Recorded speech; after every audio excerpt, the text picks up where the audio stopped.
Sa loob ng 5 seasons, nakikita ko na ba ang potential winner sa round 1 pa lang?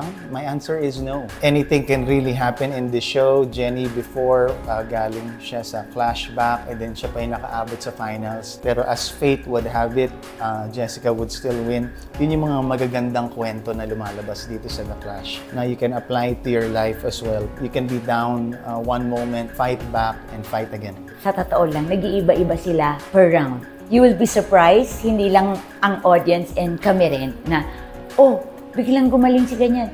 Oh, parating bottom to, bakit ngayon siya yung champion? Hindi agad-agad nakikita yan eh. Kumbaga meron ka ng isa na napupusuan, pero pagdating sa bandang huli, oh my gulay, nag-iiba na. Minsan, merong nagte-take over ng posisyon ng sino mang current na angat na angat. So, hindi mo talaga masasabi agad-agad kasi nag-iiba eh. Nag-iiba ang kanilang mga performances as they go along sa season. Thank you so much, Clash Nation. Please watch And I will see you sa The Clash 2024. Bye!